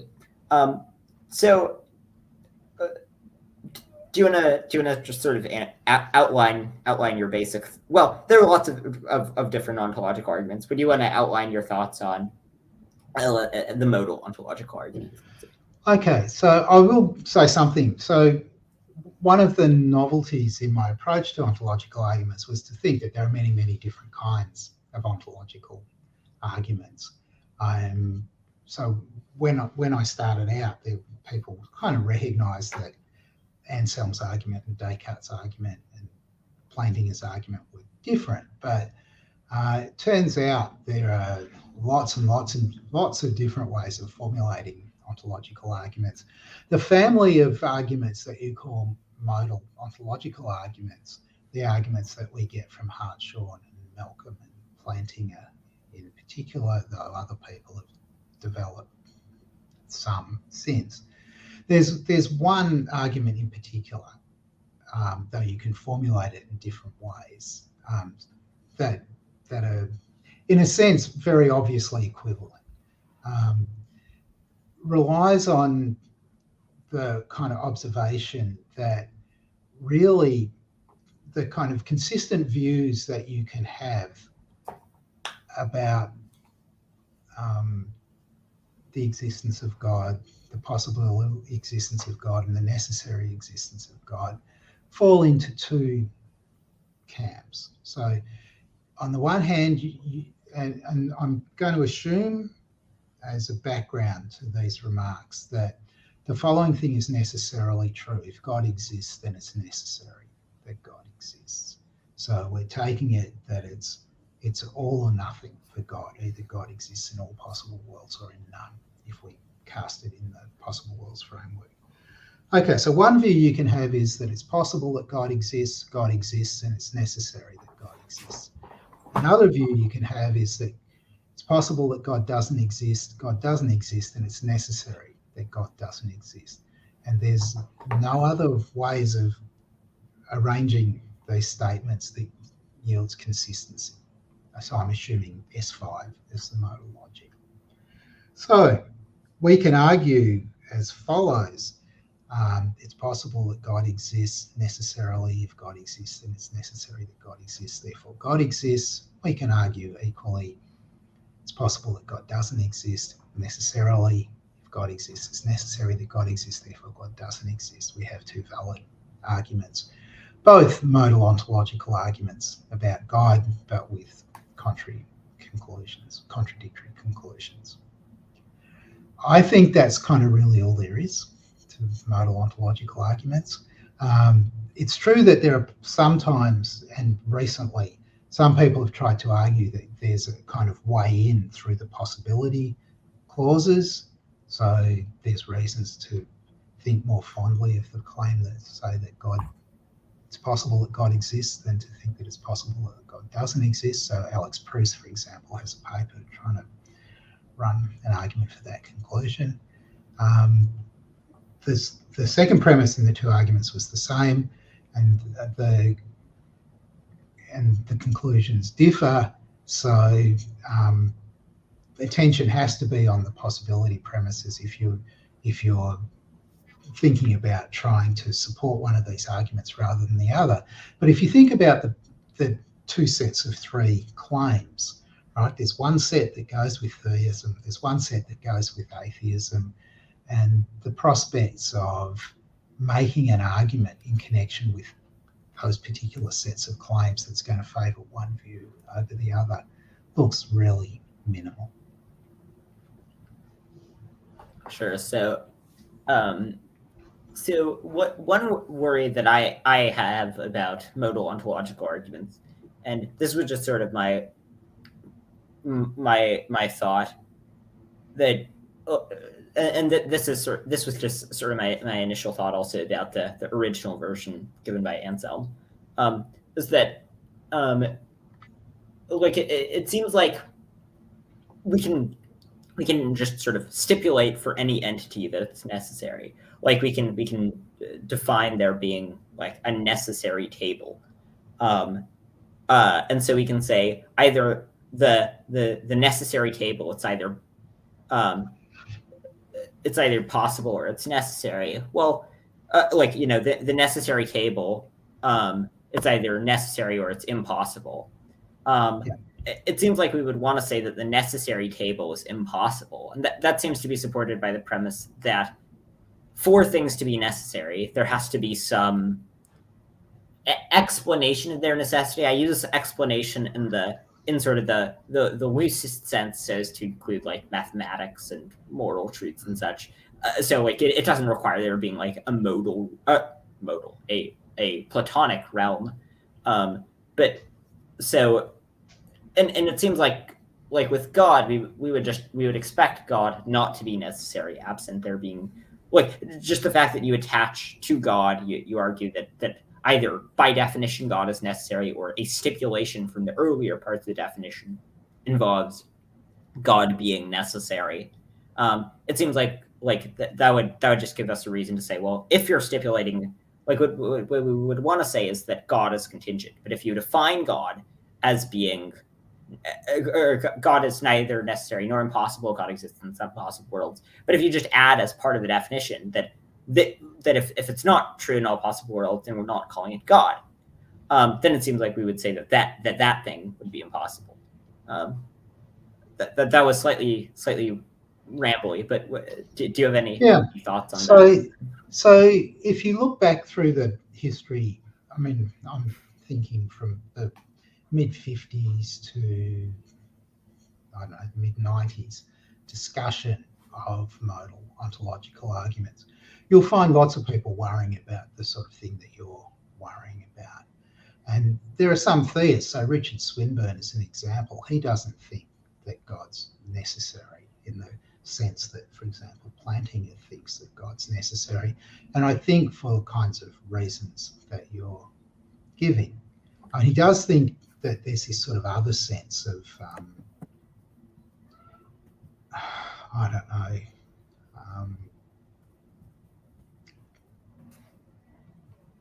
causal, I'm not sure, causal necessity or something like that. Maybe God's causally necessary, but certainly not metaphysically, logically necessary, whatever the terminology is that you're going to pick. And you find there's plenty of articles. So I'm pretty sure there's one by Michael Tooley written in the early 80s that's making this sort of point that it just, why pick on God?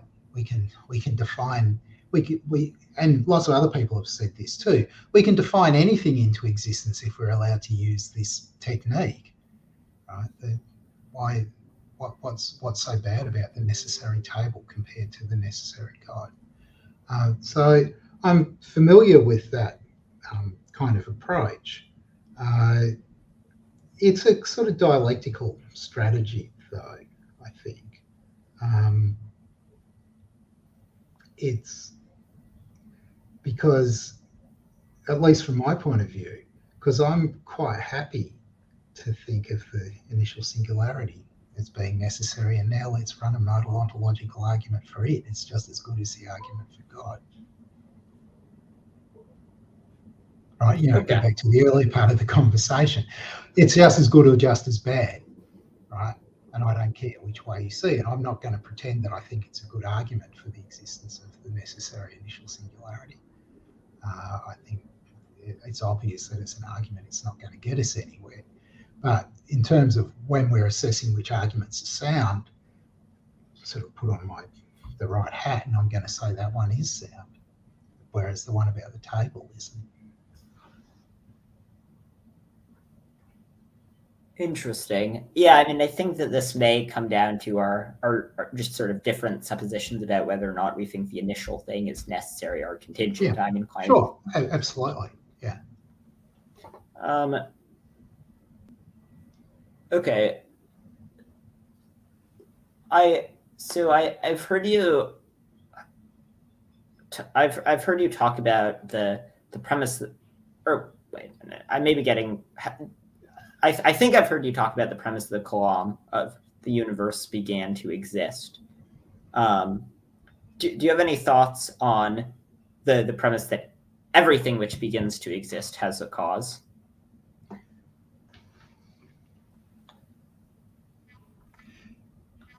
So it depends a little bit which things you think begin to exist. So suppose that you think that the initial singularity is the beginning, right? it doesn't have a cause. So the question's going to be, so I'm thinking if there's an explanation here, right, in terms of its necessity.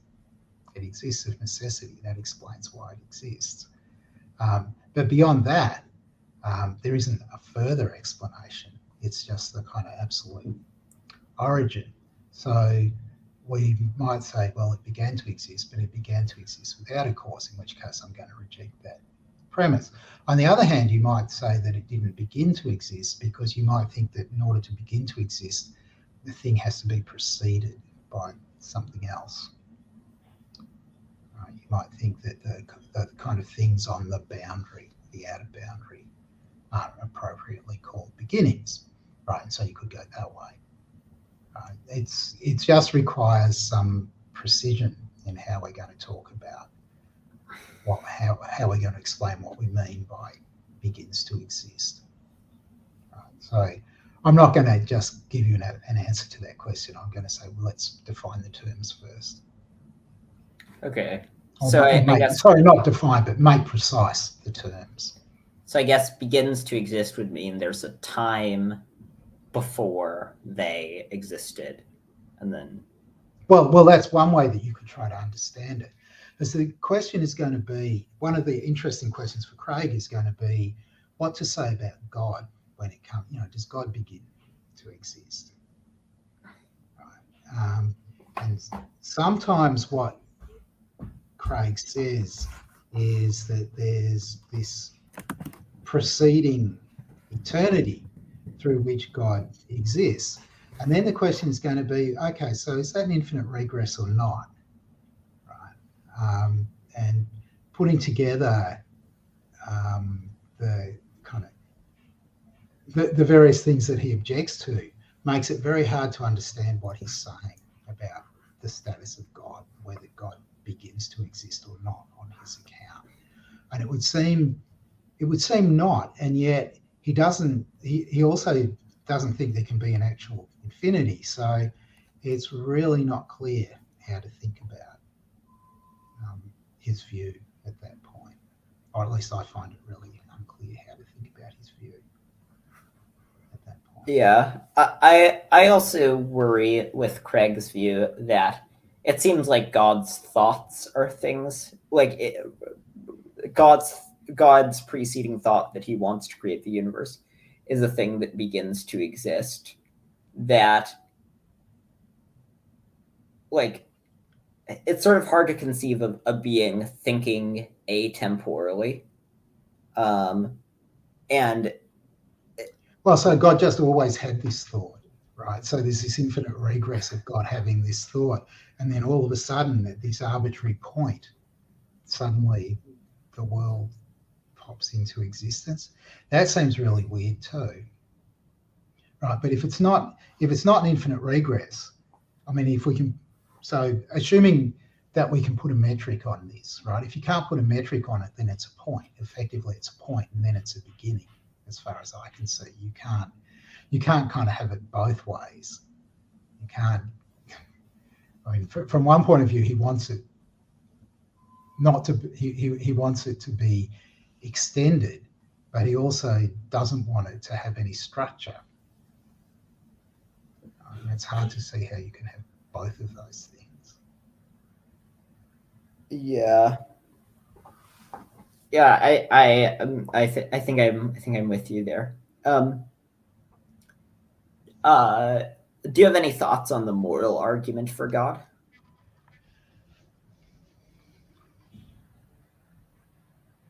So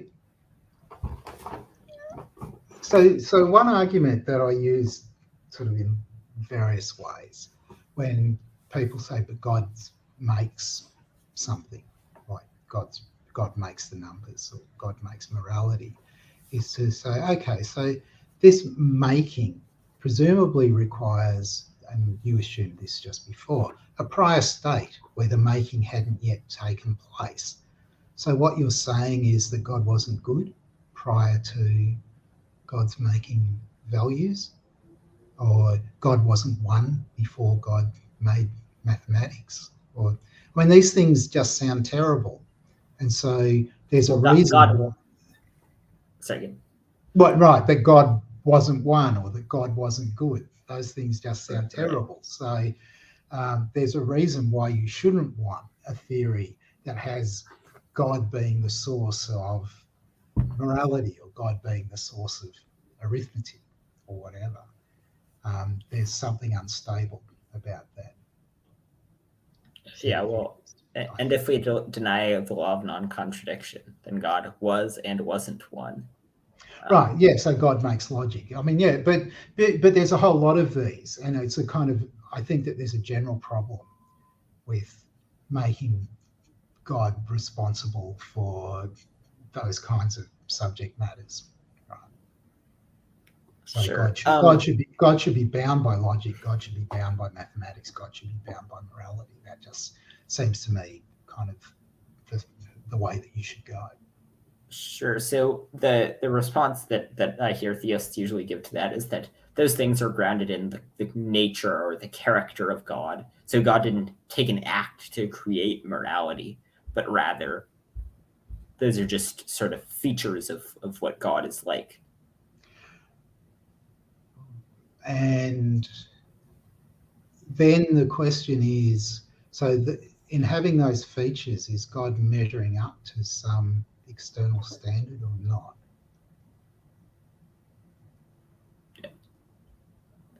Right. So that will be the next set of questions to ask.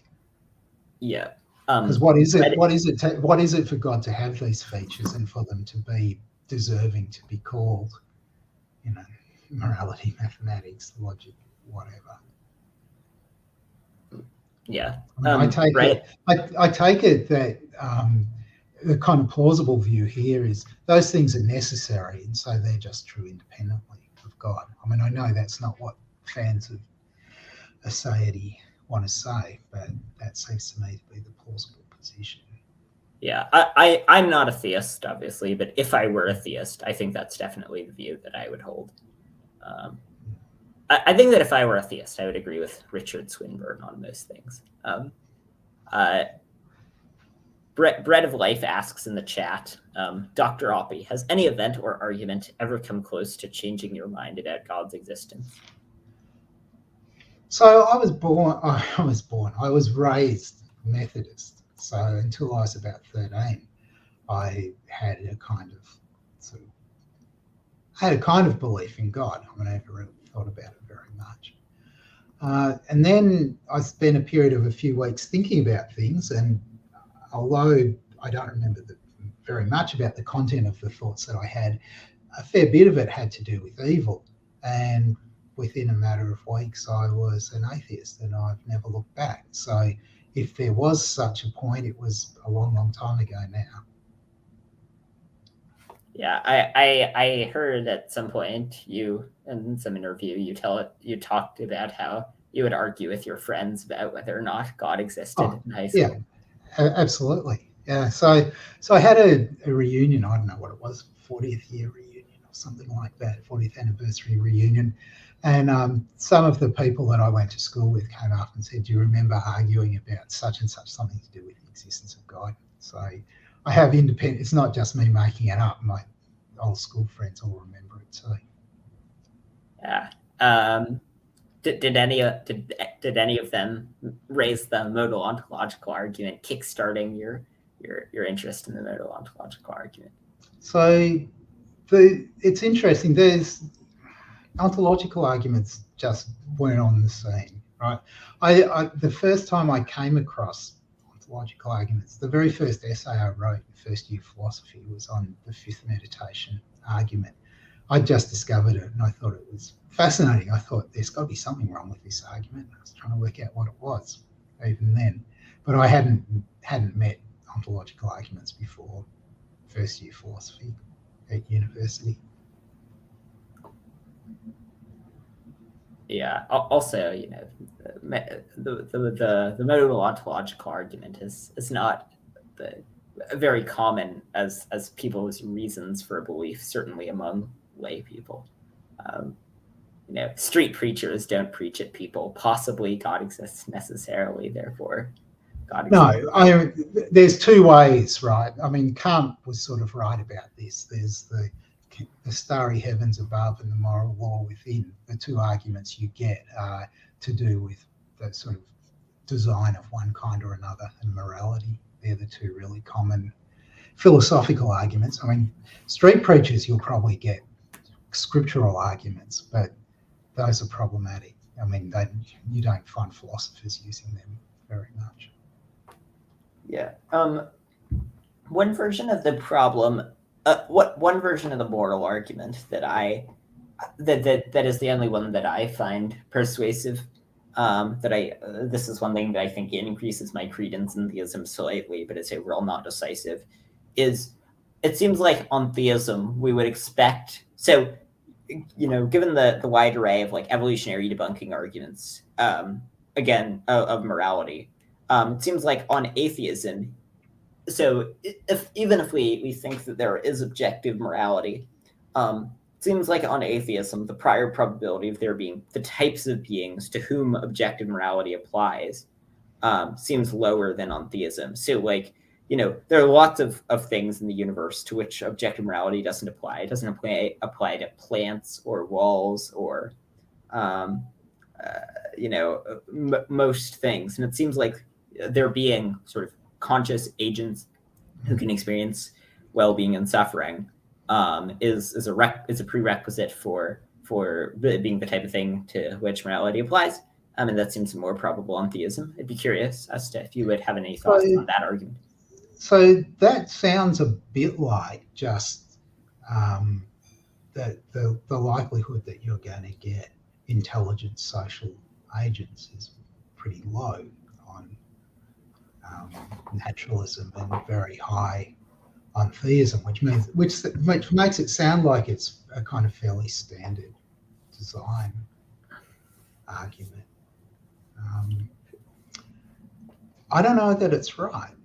I mean, that the claims about the likelihoods is right. I mean, if you take the theory of modality that I've already adverted to a couple of times, it's not clear that the probability of there being intelligent social agents is low.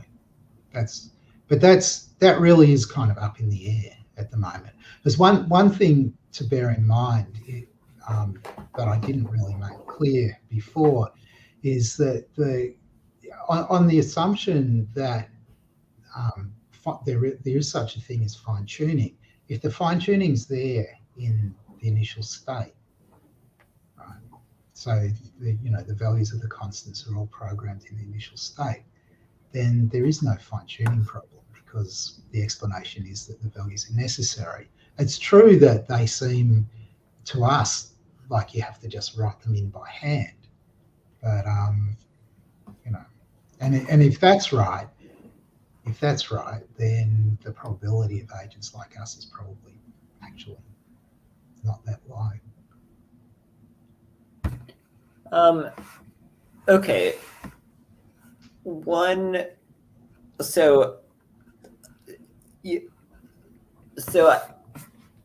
I'd be interested in hearing some of your thoughts about the second, or sorry, the sort of fourth pseudo premise of the Klong of like, if there is a first cause, then God exists, therefore God exists. Do you have any thoughts on that argument?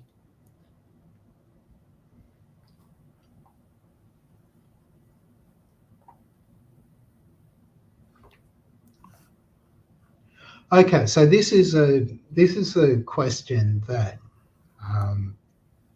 lots of people have worried about over the years, about how you bridge the gap between what you get out of the philosophical arguments, like there's a first cause, assuming that you do get that far, and then identifying the first cause as God. So how you infer to the divine attributes. There are people who think that this is fairly straightforward. I guess Craig is one of them. Rob Coons and other people who in their writings have said, look, it's really easy to do this. And then then when you look at the arguments, at any rate, it seems to me, they're just full of holes, right? I think that obviously, given my own views, I don't think that the initial singularity is divine. But if there is initial singularity, it's the first cause, right? So the idea that there's some a priori argument that's going to get you from first cause to divine has to seem completely improbable from my point of view. In fact, has to just seem mistaken, because I don't think that initial singularity is divine. Okay. Perhaps the last question would be, well, we've taken the steps of the Kalam a little bit out of order here, but in terms of the premise that the universe began to exist, so I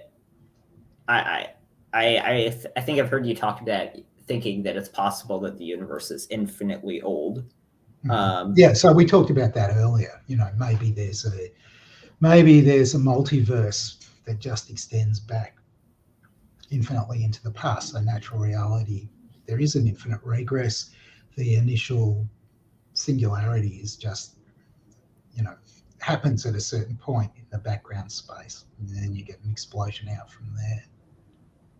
Sure. So in terms of of paradoxes, like the I get confused between the Grim Reaper and the Grim Messenger paradox, but the I assume you're thinking about the Grim Reaper, probably, because that's the one that has had the most attention in recent philosophy of religion. Yeah, sure. Yeah, the Grim Reaper paradox. What would you say about something like the Grim Reaper paradox? So I think that the scenario of the Grim Reaper is impossible. One reason for thinking that it's impossible is just in terms of my theory of modality, but I mean that the description of the Grim Reaper simply can't be realized, right? So it's not a paradox. It's just that you've described an impossible scenario. So so the idea is that you've got all these people, and each of them is told, if this other person's alive when it gets to a certain time, you kill them instantaneously at that time. And we've got an infinite series of them. So one's going to kill at a minute, one at 30 seconds, one at 15 seconds. And the question is, what happens? Right. But now let's replace it with a single shooter. Right. And what he's told is that he has to kill the person. The person has to be alive at 0 seconds and dead as soon after that as possible. Right? And we're assuming that we can divide the interval, 30 seconds, 15 seconds, 7.5 seconds, we can divide it infinitely. Right? You've given him an instruction he can't carry out. It doesn't show that there can't be a single shooter. Right? It just shows that there's no such thing as having the person alive at 12 and dead as soon afterwards as it is possible, right? Giving that instruction to somebody can't be carried out. Replace the single shooter with infinitely many people, and the structure of the thing doesn't change. You've got infinitely many people, and you've given them a task that collectively they can't possibly carry out. Right? It doesn't show that the infinity is impossible. It shows you that the task that they've been assigned to do, namely kill the guy, have him alive at 12 and dead as soon after that as possible, can't be carried out. Right? So there's no interesting consequence that comes from the Grim Reaper paradox. No interesting consequence for infinity. Okay. So that's my take on it. This is something that I've talked to various people about this. So Mike Almeida was one person, and oh man, I've forgotten his name. There's another person. His name will come back to me. And at various points, I intended to write something about this, but I never gotten around to it. But that's my thought about the Grim Reaper. Okay. So there aren't any other questions that I have that that I think that are worth asking. So is there anything final that you want to say? And if not, we can wrap this up. No, thanks for inviting me on. Thanks for all of the questions. It's been fun having a chat.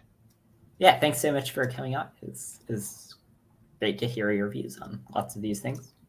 And thanks for watching, everyone. All right. Yeah, thanks.